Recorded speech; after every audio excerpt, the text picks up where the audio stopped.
Yeah.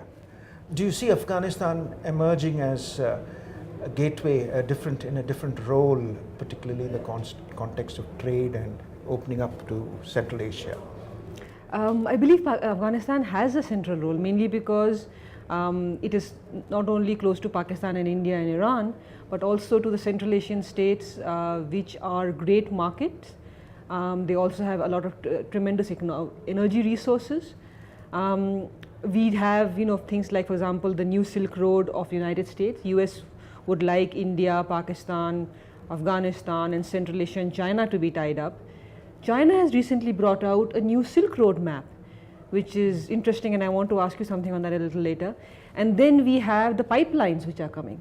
There's the TAPI, which India is interested in, Turkmenistan, Afghanistan, Pakistan to India. There's the Iran, Pakistan, India pipeline, which is not doing that well. But Afghanistan is a state which has always needed resources, and within its country it doesn't have that much, and so it's dependent on tourism and some amount of economy, like fruits and vegetables. But if it can become a crossroads, people can use it to enter and to go to other states, and maybe it will have some resources enough for the state to be able to survive without requiring external intervention or external aid. I have this thing. It's got a free trade agreement with most of its Central Asian neighbors. It could prove to be a center for manufacturing, a center for this thing, particularly in the context of health on pharmaceuticals.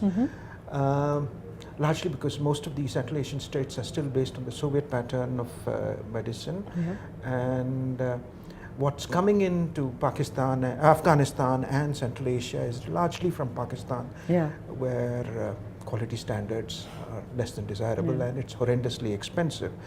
So I've been trying to, with this idea is there in my mind that perhaps we could move more aggressively on in healthcare and pharmaceuticals, but much depends on how the elections turn out. And that's for you. What would you like to say on that?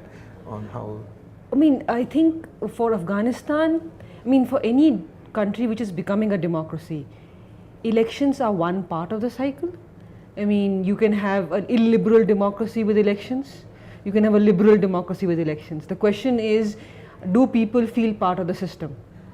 So if at the end of the process, one section of the population feels that they have been left out or unfairly treated, then we'll have a problem in Afghanistan, because then we'll go back to not necessarily what happened earlier, but something along those lines. So we need a system which feels a little more inclusive, where even the loser feels that they are willing to wait for 4, 5, 6 years.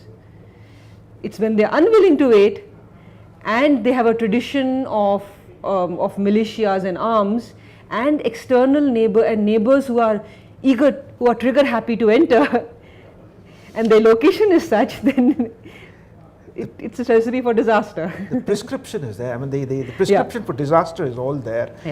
But the maturity of the Afghans is much to be commended. They've accepted elections. It has. And even the losing candidate both the candidates have shown some sort of desire to compromise. And hopefully, I would say, if this is the beginning, I think more and more elections could turn the position. Second question is, what about the security and the resources? Economy is important, right? Afghanistan is basically dependent on everybody else giving money. If that money doesn't come in, then what is going to happen? If the money doesn't come in, we are going to have a problem. And that's for the future.